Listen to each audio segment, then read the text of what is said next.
ఆంధ్రప్రదేశ్ ప్రభుత్వం పేదల కోసం కీలకమైన నిర్ణయం తీసుకుంది. జనవరి 3వ తేదీన పేదలకు 1,00,000 ఇళ్లను అప్పగించడానికి సిద్ధమైంది.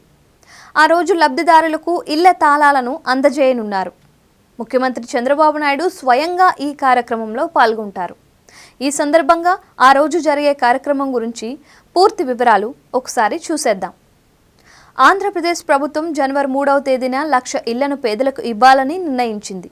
ఈ మేరకు ముహూర్తాన్ని ఫిక్స్ చేసిన ప్రభుత్వం ముఖ్యమంత్రి చంద్రబాబు స్వయంగా ఈ కార్యక్రమంలో పాల్గొంటారు. పేదలకు ఇళ్ల తాళాలను అందిస్తూ వారు స్వంత గృహాలలో ప్రవేశించే ఈ కార్యక్రమంపై మరిన్ని వివరాలు త్వరలో వెల్లడి అవుతాయని సమాచారం. ఆంధ్రప్రదేశ్ ప్రభుత్వం మన ఇల్లు మన గౌరవం అనే కార్యక్రమం ద్వారా పేదల మధ్య అవగాహనను పెంచుతూ రాష్ట్ర వ్యాప్తంగా ఇళ్ల నిర్మాణాన్ని వేగవంతం చేసుకుంది. కూటమి ప్రభుత్వం అధికారంలోకి వచ్చిన తర్వాత 1,00,000 గృహాలను పూర్తి చేసినట్లు ప్రభుత్వం తెలిపింది.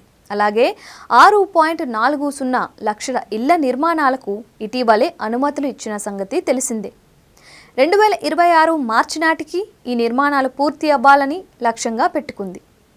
పెండింగ్లో ఉన్న టిట్కో ఇళ్లను పూర్తి చేయాలని ఏపీ ప్రభుత్వం నిర్ణయం తీసుకుంది. అలాగే రాష్ట్ర వ్యాప్తంగా పేదలకు ఉచితంగా స్థలాలను అందించాలని నిర్ణయించింది. పట్టణాల్లో 2 సెంట్లు, గ్రామాల్లో 3 సెంట్లు స్థలం ఇచ్చే ప్రక్రియ ప్రారంభమైంది. ఇది పేదలకు ఇల్లు నిర్మించేందుకు ఒక కొత్త అవకాశం. ఇక పట్టణాల్లో ఇళ్ల నిర్మాణానికి సంబంధించి అనుమతులను సులభతరం చేసింది. పెద్ద లక్ష్యంతో రాష్ట్రం అంతటా 25 లక్షల ఇల్లు లేదా పట్టాలు అందించాలి అనే నిర్ణయం తీసుకుంది. ఇది ప్రధానమంత్రి ఆవాస్ యోజన ఎన్టీఆర్ నగర్ పథకం కింద చేపట్టబడనుంది. అలాగే ఎస్సీ ఎస్టీలకు, చేనేతలకు అదనపు సాయం కూడా అందించనున్నారు.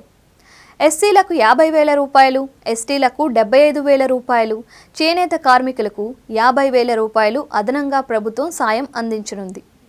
ఆంధ్రప్రదేశ్ ప్రభుత్వం పేదల కోసం గృహ నిర్మాణం, స్థల పంపిణీ మరియు ఇతర అండర్ ప్రివిలేజ్ వర్గాలకు ప్రత్యేక సాయం అందిస్తూ 2026 నాటికి లక్షల సంఖ్యలో ఇళ్ల నిర్మాణం పూర్తి చేయాలని లక్ష్యంగా పెట్టుకుంది.